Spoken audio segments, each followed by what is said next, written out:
প্রিয়া, হ্যাঁ, আজকে তোর মেকআপ আর্টিস্টদের সাজার ইচ্ছা পূরণ হয়ে গেল। হলো তো পূরণ।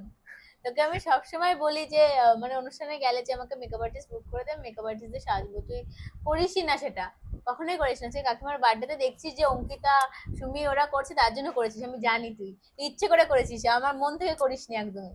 মানেটা কি? আমি জানি এটাই মানেটা, আবার কি? ওরা করছে বলবি যে হ্যাঁ, আমি তো বলবো যে ওরা করলো, আমাকে করতে দিলি না। তার জন্য তুই ইচ্ছে করে মেকআপ আর্টিস্ট এখন বুক করলি। তা তুই যে কিপটা, আমি সে টাকাই খরচ করতে যাস না। ভাই, সবাই দেখতে পায় আমি টাকা খরচ করি কিনা। হ্যাঁ, ঘোড়ার ডিম দেখতে পায়। বল, আজকে মেকআপ আর্টিস্টে সাজছি, কেমন লাগবে আমাকে বল। সেটা তুই ভাব একবার। আমি জানি আমাকে সুন্দর লাগবে। এবার তোরও তো বলতে হবে না যে সুন্দর লাগছে কি না লাগছে। কারণ সব থেকে বেশি ইম্পর্টেন্ট তোর কথা আমার কাছে, এটা তুই জানিস ভালো মতন।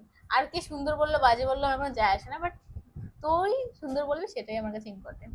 এখন তো হয়নি কমপ্লিট আমার মেকআপ। কি ভূত লাগছে নাকি এখন? সাদা লাগছে। সাদা লাগছে হচ্ছে মেকআপে, মানে ফাউন্ডেশন দিয়েছি যার জন্য এরকম সাদা লাগছে, ভূতের মতন লাগছে। কিন্তু এরপরে ঠিক হয়ে যাবে, যখন অলমোস্ট মেকআপ কমপ্লিট হবে তখন ঠিক হয়ে যাবে। এবার মেকআপ করতে করতে কয়টা যে বাজবে তার কোনো ঠিক নেই। আর আমি আজকে সুন্দর একটা ড্রেস পরেছি, সারারা টাইপের।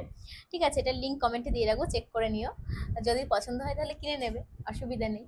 তো চলো, এখন আমি রেডি টেডি হয়ে একবারে মেকআপ টেকআপ হয়ে যাবে, তারপরে তোমাদেরকে দেখাবো যে আমাকে কেমন লাগছে, আমার ফাইনাল লুক তখন দেখাবো।